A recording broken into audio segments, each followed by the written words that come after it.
What if the next frontier of human connection isn't less tech, but better tech? Stephen Schrembeck believes that the future of authenticity isn't about escaping devices, it's about redesigning them to bring us closer to ourselves and to each other. Welcome back to the Grateful Podcast, where we explore what it means to live deeply, dream big, and stay grounded through it all. Today, I'm joined by Stephen Schrembeck, founder of Impossible Laboratories, a boundary pushing team that's reimagining how technology can amplify our humanity. From Cognizant Threads, a wearable designed to bridge physical sensation with digital intent, to his thoughts on slowing down in a speed obsessed world, Stephen's work sits at the intersection of tech, philosophy, and deep human presence. Stephen, welcome to the show.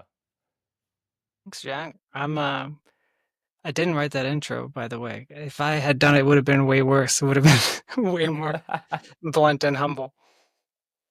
um, yeah, I'm so fascinated by what you're building. Initially meant for ADHD and very applicable to everyone. Impossible Laboratories. What's impossible with what you're chasing? Where did that name come from? Well, you'll get pick this up over the course of our conversation, but I'm not big on pretending to make things more exciting than they are. I see them everything, but I see most of the world this way. It's pretty straightforward. That is a label. And yes, it's a formal company and it has a tax ID number and all that. And there's people associated with it, but it's just a label for the things that I make because that's what inspires me most is I needed a wrapper for all the projects that I'm doing. And the one through line between them all is I am motivated to prove the impossible possible, right? I'm motivated really to see what's at the edge, what can be done that hasn't been done before that is interesting. I'm fine with proving it impossible too. That's just as exciting, but it's about curiosity, a specific kind of curiosity. That's where the name comes from. And so that edge you're trying to go over, is it the is it technology aiding us in becoming more present? What is that hump? To some degree, I leave that up to the people who want to use these things and sort of make it their own. I don't think that I try to separate my beliefs and prescriptions for what I think is ideal. What is the right level of integration? What's the right way to use technology? I try to stay away from that. I mean, I can't keep myself out of it. When you make something, Yeah. you're always making a statement one way or another. So I try to separate those things. My personal belief is a dramatically different way of using technology, not necessarily less, and that this is sort of a distraction to think that less is what's necessarily better, but the quality of two different things. Like I measure it, it's how I measure my life in terms of happiness and fulfillment is the lived self, or sorry, the experienced self and remembered self, sort of popular psychological framing. So that is, how do you think about yourself when you reflect on your life and your memories? And then how does it feel to be you in the moment? And that those are both important. And as long as those are both doing well, then that's fine, whether that's appropriate use of technology or anything else. Interesting. So, what made you want to pursue this and this merging tech and human experience? A lot of people have attempted and greatly failed at this, and I think social media was a intended to do a similar thing and ended up doing the opposite on a macro scale. So, what made you want to do what you do and create what you create? Well, there's a lot of different ways that I want to incorporate humans in technology. I think the first is just a sense of wonder and honestly sort of chafing a little bit about the limitations of the human body and brain. It's like, this sucks. Mm. Like, there's a lot of ways. Yes, there are many ways in which we are incredible. And I'm certainly not a pessimistic person, or I'm not jumping on the bandwagon if humans suck. I'd never understood this kind of nihilism. We're incredible creatures, however you look at us. However, we got some pretty obvious problems that don't fit well with modern society. So I am inspired by the sort of macro problems of attention and motivation and feeling happy or anxious all the time. But also, I've been working on this on my own. Just often it's just like pen and paper systems, spreadsheets, those kinds of tools, things you can say or read back to yourself. I've been building that kind of stuff for myself for, I don't know, since I was a teenager. So I have ADHD, although I wasn't diagnosed until about 6 years ago. And I realized just how much, hyperactivity, impulse control, and attention deficit had impacted the way I learned, how hard life was, how I motivated myself, and I'd made makeshift solutions for a very long time. And I'd figured out roughly how to be productive and happy despite a lot of obstacles. Usually it's my own mind. And so I've been forced to understand my own behavior. And then at some point I realized, oh, I'm not alone in this. Other people have these problems. The more I mentioned it, or the more I would hand out just simple stuff, whether it's advice or basic systems, people would use it and found it useful. Like, maybe I could do something more with this. And then I have more speculative stuff, of course, that is not so straightforward. So Threads, Threadless, I believe that was your first piece of technology, right? It's the first one that I have released that isn't like a prototype or a piece of like test software. Um, Okay. And that was something that it was just a version, like you said, of something you built for yourself to help uh, with your attention and productivity. Is that correct?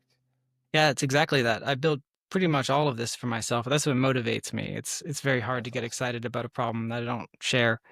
But yeah, this was honestly, this was, I was trying to build something much more complicated, and I was frustrated and like, this is what I need. I need something to help me manage my working memory because I can't hold all these things in my head just over the span of a day. I don't need like a to-do list to know what to do next week, or I need something that just helps me know what I'm supposed to be doing right now, maybe what's next, and just manage the actual process of in the moment focus. Like it's not even really about productivity so much as it is I need to get stuff out of my head so I can do one thing. Because if I have to remember that I need to do that, or somebody's interrupted me, or I interrupt myself, I just lose a train of thought. So I needed a very simple system to just hold on to, almost like sticky notes. Here's what I'm doing right now. Interesting. Here's what I'm doing next to manage that process. And that's all it is. So the idea is you're writing stuff down and you're putting stuff out there to kind of empty your head of thinking about it so that you can fully focus on the task that you want to, uh, I guess, tackle. Is that correct? Yeah, there's a lot of potential uses, but it is essentially a way to extend your short-term and working memory in a way that doesn't get buried. And this is one of the things, a lot of existing to-do list apps or reminders. You can do this stuff with pen and paper and reminders and alarms and Pomodoro. Those things get garbage collected, first of all, especially by people with Yes. ADHD because of low object permanence. That you can't see it, it stops existing. Literally, just it's not that you can't remember, it's that it no longer exists in your mind until you see some indication, oh, that thing exists. And so because neurodivergent people tend to live in the environment they're in, that's all that exists. You go off on a tangent and you never come back, or you become overwhelmed and burdened, literally stressed out by the number of things you're trying to remember what you're supposed to be doing. And it degrades everything you do. It feels bad. It feels bad. Oh, I'll just check my email real quick. And oh, I that looks interesting. I want to get to that later today, but I don't want to hold on to it. I don't want to remember it. And that's what we do is we try to hold these things in our head and then we end up dropping them or we forget that we're supposed to do something and it becomes too difficult. So it's meant to focus on a short time scale, no more than today. And then there's a system for getting rid of it as well so that it doesn't pile up. Otherwise, a to-do list is something that just continues to accumulate items with no plan for getting rid of them. So it just sort of rounds out those edges. It's conceptually very simple, but it works on just a couple key like principles that make it solve the problem that I have not been able to solve with just pen and paper or something else.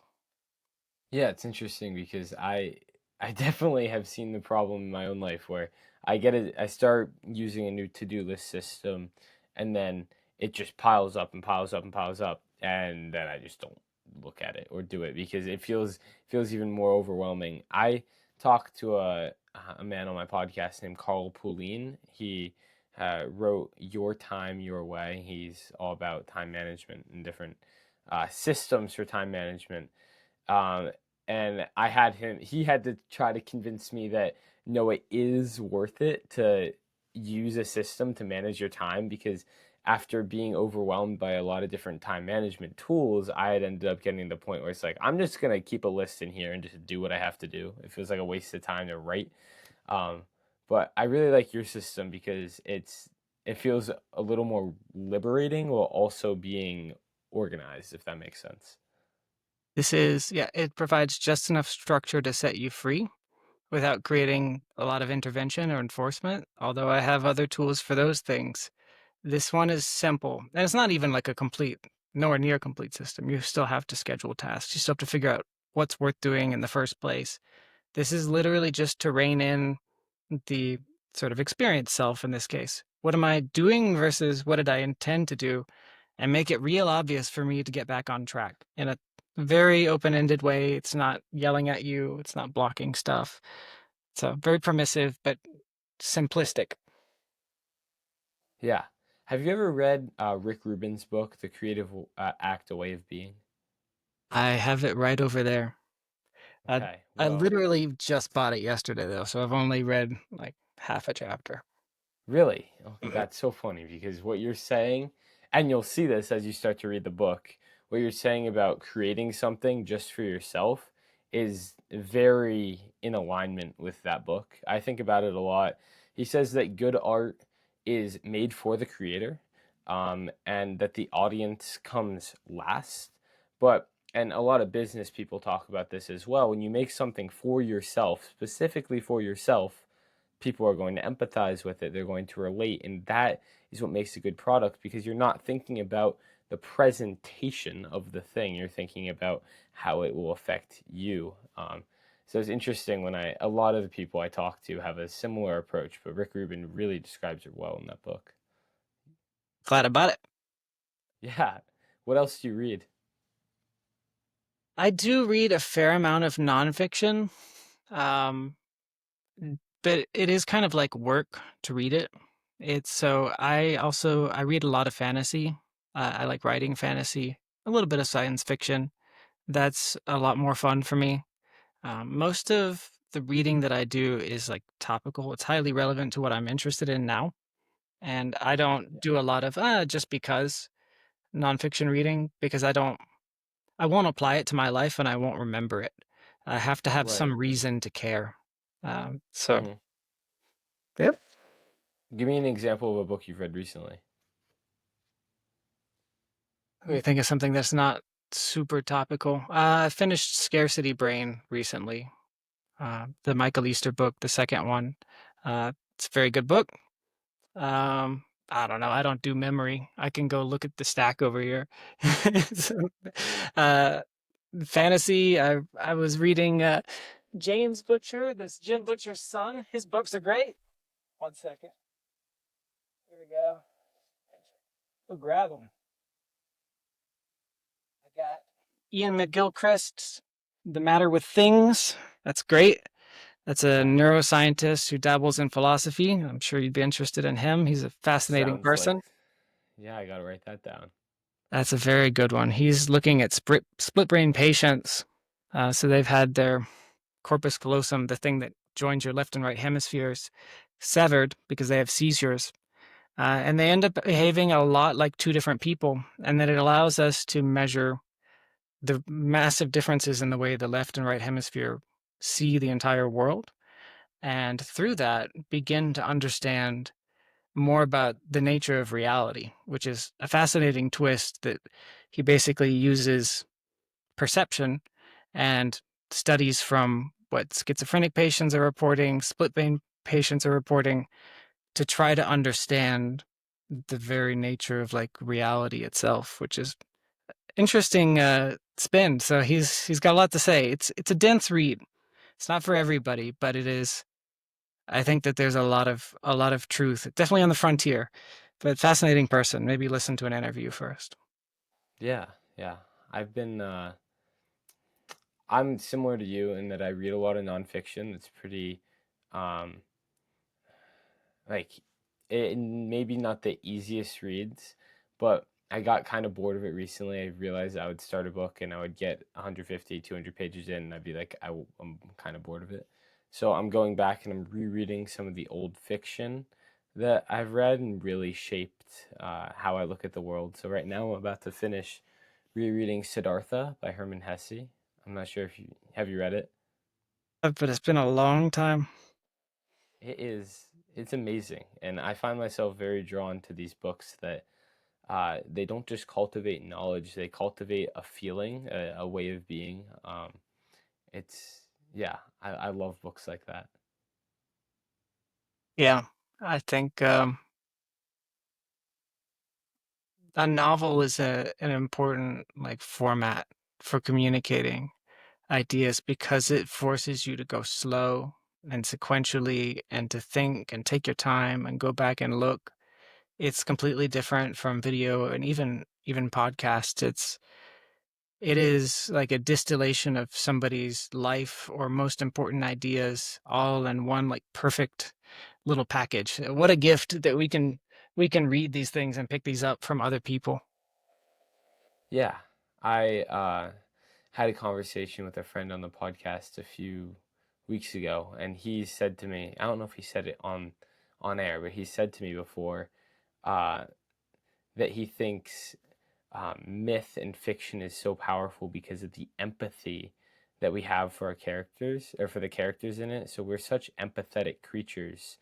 And he is not a big nonfiction reader because he thinks that the more powerful thing than reading something explicitly is getting repetitive, empathetic messaging that's going to allow us to really download that knowledge or that wisdom into our being and incorporate it in the way that we live our lives. And I find that fascinating.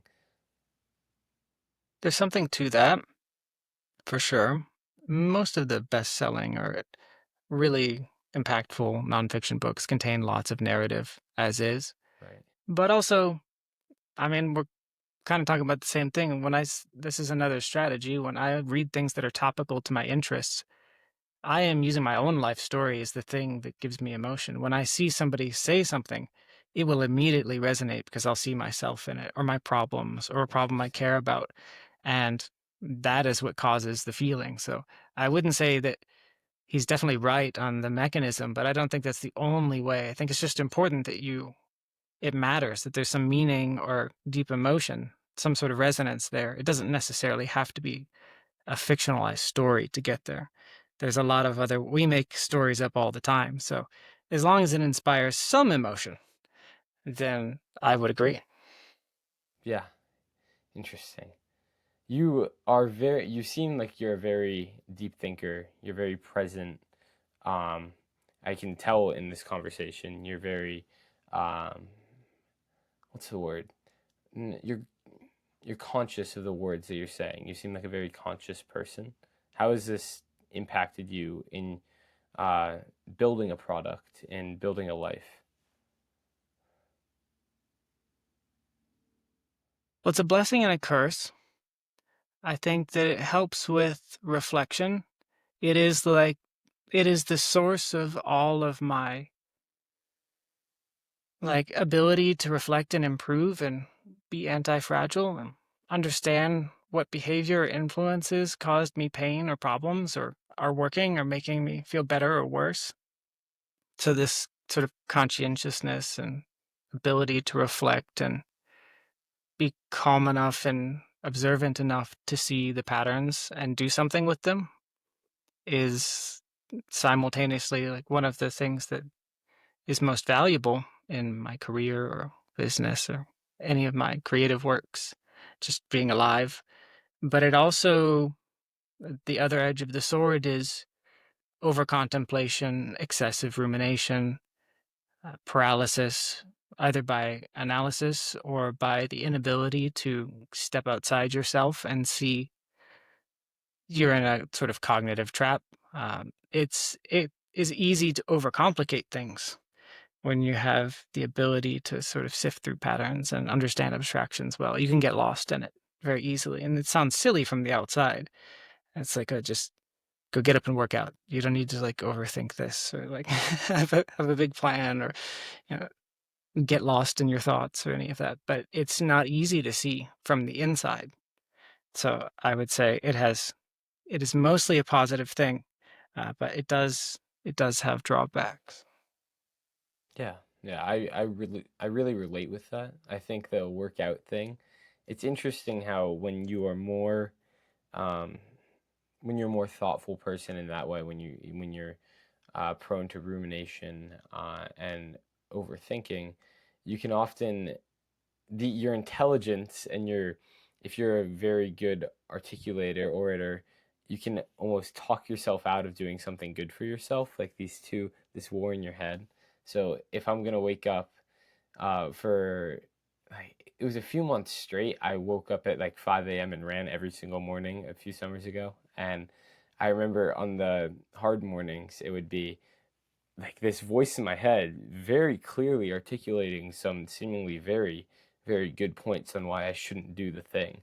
Um, and I wonder if people without that intelligence might not be the best word, but uh, ability to think and orate have the same problems.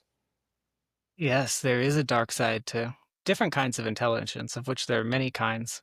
Yeah, in this case, you have verbal intelligence because it can be turned on yourself and not always in a good way. As many people can relate, your own mind is often your worst enemy and biggest critic and is not, as we've talked about, and I'm sure we'll continue to, is not always on your side, meaning holistically, long term thinking, and often is completely opposed to what is good for you. And it is not great to have that turned on you or to not stop. Either, generally speaking, either my mind is going or my body is going. It has to be one or the other. One of them will be going at all times. So that is another drawback is that what has made me good at thinking and speaking is that it never stops. Right. Almost never stops. Uh, so that's that's the drawback is that that's one of the reasons you get good at things is because you obsessively or incessantly do something. So before we started talking, you said that you meditate about an hour a day, which I really respect. Has that meditation helped you with calming your mind, and building a quieter home inside? I would say it's a bigger, it's hard to say because it's different, bigger effect than actual like ADHD medication has been on my life. Um, it completely changes the way you see the world. I mean, I started out, I think, as you mentioned, like you or many others, where it's a sporadic habit. It's like, I should eat healthy, or I should fix this part. I should do this thing. It's like just another thing to tack on that is mildly good for you. And for a lot of years, that's where my meditation habit was. But after reading, oh, what is it, Michael Singer's book, The Untethered Soul, Yeah, yeah. and then I read his autobiography.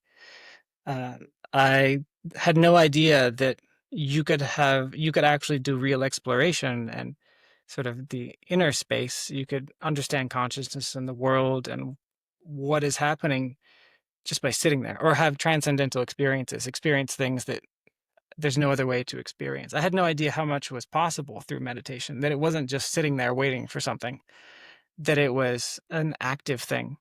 And that inspired me to do more. And then I slowly increased the time. But the level of clarity and just patience, the ability to not immediately react, which is incredibly valuable when you're an impulsive person, goes up significantly. There's a half-life, of course, with it's not doesn't last forever, but it just retrains. It allows you to step outside of your own emotions and thoughts, not only calm them down and quiet them down to zero when you get good at it, but it allows you to sort of step behind them and carry that forward into everyday life in such a way that, I don't know, you don't take it too seriously when you start to feel depressed or panicked or worried or angry. It's like watching somebody else be angry. You still feel it, but you don't take it too seriously because it doesn't feel like you anymore. So that's what it's done in a nutshell. Yeah, I can relate with that on a micro scale. I think I had a That's period impressive. of probably like 8 months where I meditated. I think it was every single day. I didn't miss a day, um, and that was before in the beginning of when I was in France for my junior year, um, and then stuff just got in the way and started to become seemingly more important. What I realize is that there's nothing more important than uh, the inner state of me. I think a lot of entrepreneurs can really become very focused on their time and how they're using their time and how productive they can be toward a certain outcome. But what I've found is that as I've gotten further and further away from my meditative state, my calm, I've become less productive, meaning I've needed more time to do certain things, whether that's because of the fact that I've become less focused or less aligned or whatever. And so, building that meditation practice and building quiet time into my day to reflect and to just be uh, is something that is actually more productive than anything that I've done. And I think many entrepreneurs, once they realize that, can start to prioritize it more. Have you gone with through any points in your life where it's been you've had to convince yourself of the same thing? Yes. Um, I'd say that now, having had enough like practice with this, I don't know how many I'm at. Probably I've done 1,000 hours at least, I'd guess. I mean, that's not world class, but it's no longer amateur. Um, so I'd say it's different now. This is like having been like a long distance runner for 10 years and then, you go do something else and you get out of shape and somebody asks you whether long distance running is worth it. And you're like, you sort of inherently deep down understand how valuable it is. It's been fried into my circuitry how good this is. So it's easy to pick back up again. It's not like a thing I should do. I I fall out of the habit like anyone else, but once you've seen the impact on your life, especially long term, it's uh it's not quite as hard. But you mentioned something else that was useful there, which is just time for quiet and to be alone and reflect. I think that that is actually a much more approachable set of advice for most people is to just allow their default mode network to turn on rather than trying to sit down and make yourself focus or not focus or whatever your style of meditation is. That's a bit too much of an ask. Actually, just making a habit of a 30-minute walk is significant. That's a big portion of it. You need to allow the part of your brain that does garbage collection and solves your problems and processes your feelings, decides how it feels about itself and your life and what you're doing, comes up with ideas to just run. If you're suppressing it, we talk about all the ways it gets suppressed by modern life. You feel deep anxiety and a loss of identity and a loss of ability to choose. And that has plagued a lot of people. So basically, just go for a walk. Just sit there and be bored for about 30 minutes a day or more, ideally in silence, literally doing nothing, and your life will improve significantly if you can do it. I hope you're enjoying this episode of the Grateful Podcast. I'm interrupting to let you know that it would mean the world to me if you could share this episode with someone that you think would enjoy it or leave a review down below so I can learn what I can do better and what I'm doing well with this podcast. It's a passion project and I really want it to turn into something that helps people everywhere. Thank you so much for listening. I hope you enjoy the rest of the episode. Yeah. How did you start out? Because I know that I have many friends, some with ADHD that are they have trouble being quiet and not having any stimuli. So how did you get over that initial hump? Because I think this is really, really important advice for many people that are struggling with attention spans. Yeah. Attention, much like productivity, is sort of like a distraction. It's really like a downstream effect that attention gets destroyed. It really does have more to do with your level of stimulation need. Um, and depending on kind of like not paying down a debt, the longer you go without paying it down, the worse it feels. So a lot of people are to a point where they can't fall asleep without a TV or music or a show playing in their ears or watching it, or they can't not have sound playing. They can't do a chore without sound playing. This comes from basically low level baseline dopamine and a bunch of other neurological changes. You can't sit still. So one of the things I recommend to people, I wrote this down so I wouldn't forget the name, is the chair test, which is relevant. It is basically if you can't sit in a chair for 5 minutes and do nothing, just look at a wall, you are not okay. And that is like a quick heuristic that I use in my life. If I can't do that, or I am resisting doing that, that alone is a sign that I'm not okay on the inside. And anything I do on the outside is only going to make it worse or to kick the problem down the road. So that doesn't answer how to get over it, but it changes the framing to I'm not okay. But you will rebalance your pleasure pain systems. That's from Dopamine Nation, the book. You will rebalance those systems literally just by letting yourself sit there. So if you will just sit there in a chair for probably about 5 minutes, maybe longer, depending on how long it's been, and just feel the pain, kind of like an ice bath or something. It is good pain. You will find that it subsides, and then you're just like mildly bored or okay. However long you have to sit there, and that the longer you put it off, you're actually making it worse, and you're also depriving yourself of actual pleasure. It's like the 50th bite of ice cream. You don't really even feel it anymore. If you would like to actually taste it again, you have to stop eating ice cream for a little while and just feel terrible. Hmm, Just crash. You just have to crash interesting. because you're actually depriving. You should think of pleasure as being conserved. There's always the same amount.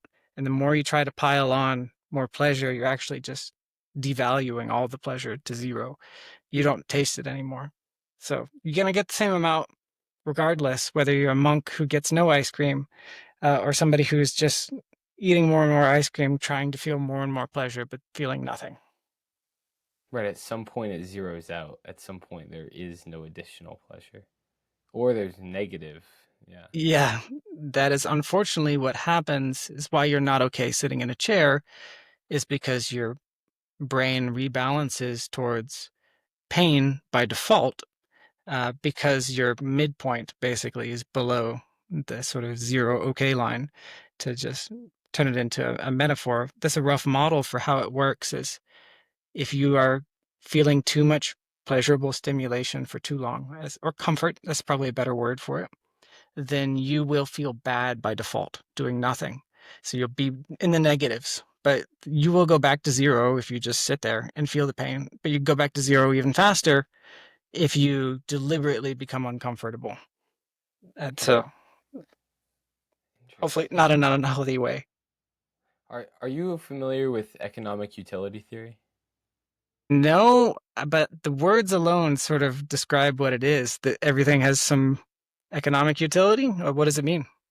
So in like economics, there's this concept of utility, and it's like these units of utils.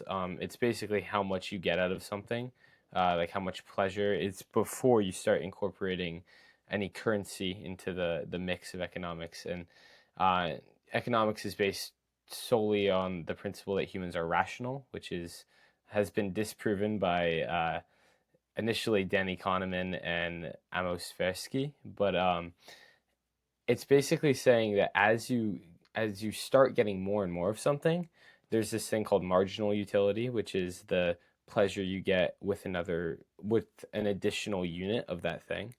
And it's a graph like this. It starts getting steep up and then it starts to curve, and eventually you get diminishing returns. So you're getting less and less on every extra unit and every additional unit. And then at some point you start just going down. Yeah, and that's what I was talking about when you start getting less and negative pleasure out of something.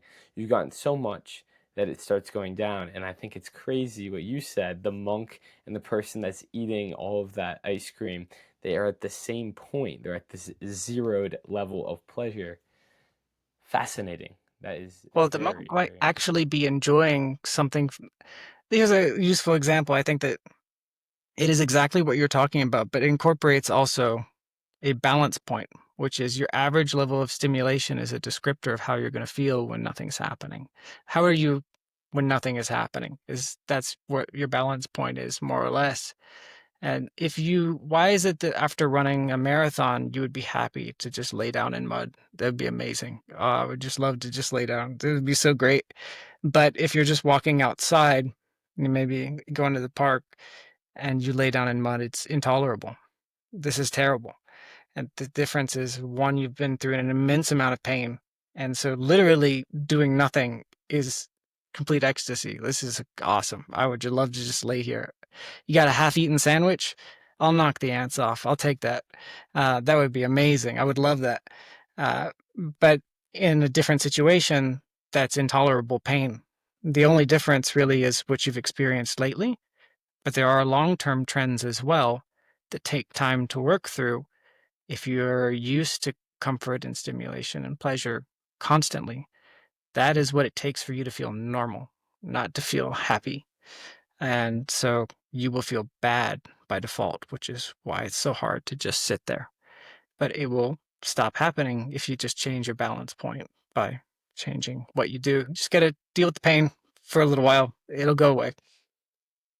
You know when you're in the rain and you've like submitted to it and you're happy to be in the rain, you're not like trying to get out, but then there's those moments where it starts raining and it's the absolute last thing, last place you want to be, and you're like, let me get to cover as soon as I can, umbrella, poncho, get me in my car. I think that's similar to what you said, where once you've I'm not sure why sometimes I feel the way I do toward rain. Sometimes I'm like, this is awesome, and very carefree, and sometimes uh, I hate it. But I think it's some related to the balance point or expectation or something like that. That is definitely related. That is probably speaks more of the power of perspective and mindset to control a narrative and change how something feels, which is an incredible tool in the moment. The trouble is that it requires you to like actively have a positive mindset or to choose it. And that is great when it works, maybe sort of in the neutral zone, or like you have just enough will or impulse control to, or just happen to remember to change your mindset. And that's great. It does work. I have found those are good spot tools in the moment, good practices to keep up. But the invaluable tools are the ones that make me feel good or happy or productive or content without even trying. And that should be the real goal is happiness isn't this thing that you have to grind for every day, but it's just what happens when you close your computer at the end of the day or you come home. It's just how you feel when nothing is happening. That should be the real goal of a lot of our life practices is to just it's never going to happen by default. We are pretty tumultuous, like unstable, emotional creatures. And that's fine too. But most of the time, you should be good when nothing is happening. And that should be the goal. You shouldn't have to try to be happy all the time. That's not a good sign. And I've definitely been there myself. Hmm. Right now, would you say you're at a point where if you're doing nothing, you are happy? Pretty good.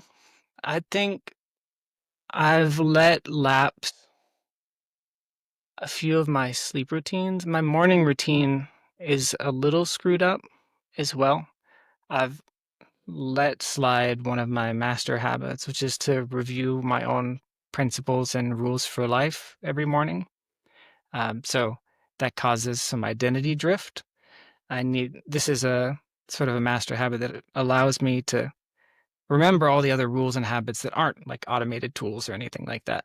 They're just like statements for how to be and why things are important.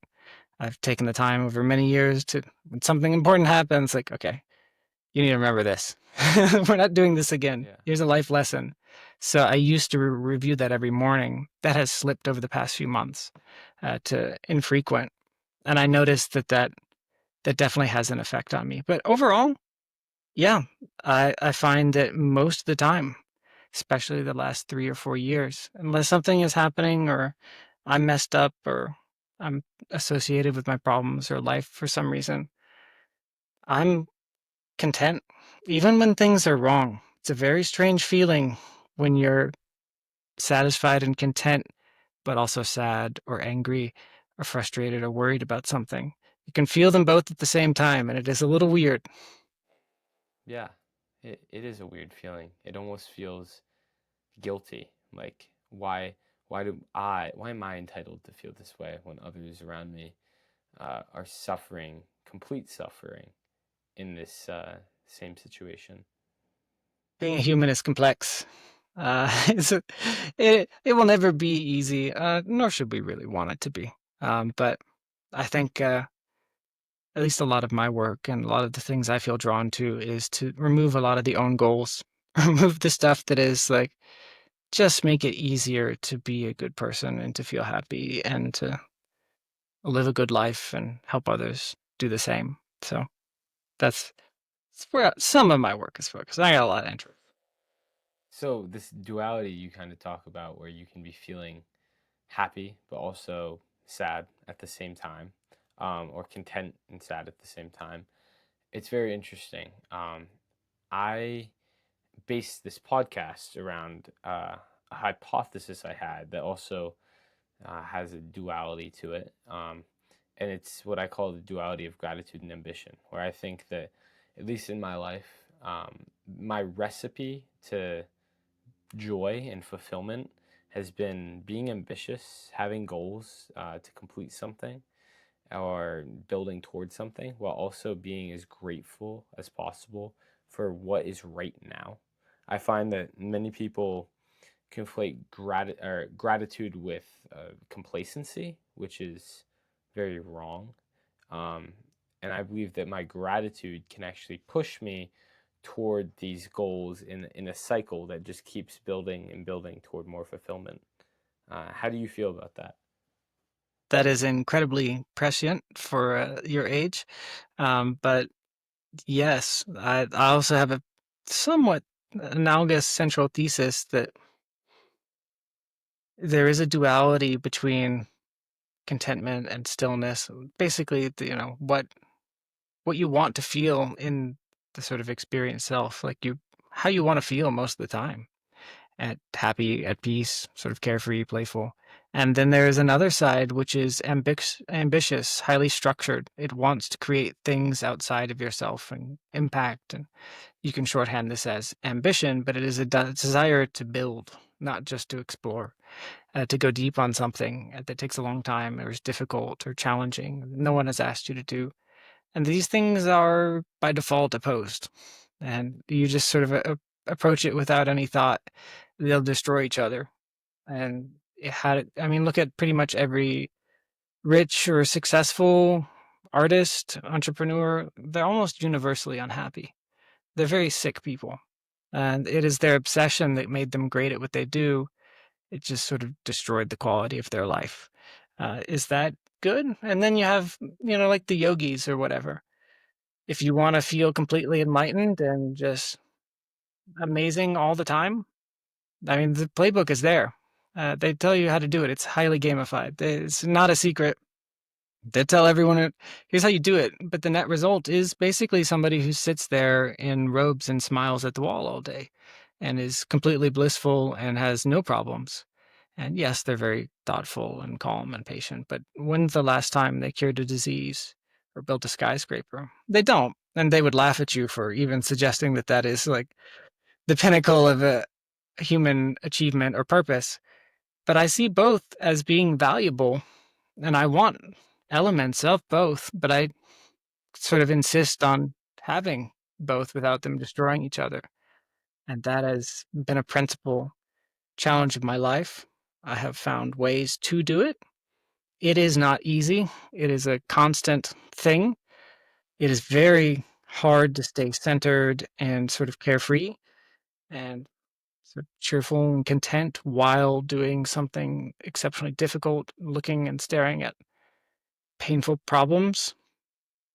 So while people are telling you that their marriage is falling apart because they can't stop looking at a website, they have pornography addictions or drug addictions, it's difficult to stare those problems in the face, or your own insecurities or your own desires, and maintain a sort of calm, peaceful, happy demeanor and not just get wrapped up in what you're doing in all sorts of unhealthy ways. So it is exceptionally challenging. I'd say it's a noble goal. Um, I don't have that one all figured out, but I have found strategies that I can do it for a while. It's hard to maintain that sort of state of, in my mind, at least my ideal of perfection for this duality is this sort of highly accomplished, creative, innovative person who's completely unflappable. I want to be invincible. I want to Yeah. go forward and do incredible things with other people, and I don't want to care about it at all. I don't want to need any of it. I want to be able to change on a dime and become somebody else if I feel like it. I don't want to be held down or trapped by relationships or a sense of power or resources. I want to be completely unburdened. Uh, so I don't want to need any of it, but I do want to experience and do awesome, useful things as well. I don't want to just sit there and stare at a monastery wall. So that is my sort of ideal state here. I'm so in alignment with that. And yeah, you don't want your pursuit of a goal to uh, trap you in that pursuit, right? You don't want to be so committed to an outcome of something that you can't listen to what you're telling yourself and what your uh, consciousness wants. It's hard.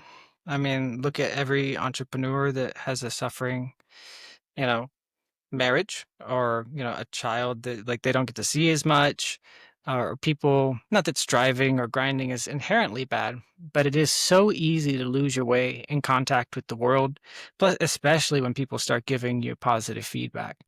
That is Mm-hmm. really dangerous. You start getting likes. You start getting people telling you, "Oh, you should do this," or "You should help me with that," and you will lose years that way easily and look back. Why am I here? Why am I doing this? How did I get to this meaningless place? This isn't what I wanted at all, and yet it is what will happen by default if you don't consciously put at the center of your life what you want and how you want to be, just like perpetually, not like a goal, nothing you're trying to reach, but just the state you're trying to be in constantly, because if you don't, other forces will direct you. Yeah, I think when people think about the idea of manifestation, they often are trying to manifest material goals as a means, maybe subconsciously, of manifesting internal goals. But what you said there that was so profound is there's this state that we should be chasing rather than these external things. So when I think about manifestation, it's not necessarily something I practice often, but if I do, I try to practice how I feel, what is the state of my being, rather than what is the outside look like, because I think that when we do pursue anything external, it is just a means to something internal, even if we don't understand that. Agree. Those causes are not always noble. It can be the pursuit of just wanting to have sex, or just like being angry at somebody or feeling like, oh, I never had this as a kid. So now, but you may not be aware of that. We're complicated creatures, for sure. There's a lot of competing desires, and you should neither ignore them nor follow them blindly. Both would lead to ruin in different ways. Yeah. All right. So My final question for you today, on the basis of gratitude, is what are you grateful for most in your life? I'm grateful just to be here. That alone is is wonderful. Yes, the content of my life has been good. There's been lots of up and downs, and I hope that there will be more. But I'm grateful that there is anything at all. Is to me one of the most profound like mysteries of everything. It's, why is there anything instead of nothing? It doesn't make any sense to me. It's something that can't be resolved by logic, and I've spent a lot of time thinking about this. The more I've learned, the more I come back to it just is that way, but it didn't have to be. And I'm incredibly grateful that anything exists at all and that I get to be alive and I get to experience things. And no matter what happens, it was worth it. That was pretty cool. Yeah, I think we think very similarly. I often think about those same things. Good. Please keep thinking. I like uh, Yes. I like what you're thinking about. I think that you're gonna have a lot of interesting things to share about the world. Just keep experiencing things because honestly, that's any useful lesson I've ever had came from a moment of pain or some experience and came from doing things and feeling things and having things happen to me. Not all of them I wanted to, and then dealing with it. And that those end up being ammunition in the future. Those are the things that you get to use or help other people with. And that's where it comes from. It doesn't come from sitting in a chair doing nothing, ironically. Uh, Yeah, that can it's prepare very you, but that interesting. doesn't give you anything worthwhile. Yeah. Thank you so much, Stephen. This has been a wonderful conversation. So many different points of interest, different takeaways. I loved it. Cool. Absolutely. Thank you for listening to the Grateful Podcast. If you enjoyed this episode, it would mean the world to me if you could either share this episode with friends and family who you think would enjoy it, or leave a review down below on what I can do to make this better for you and for other listeners. All that would just help me be able to spread my message of gratitude and living a purposeful life.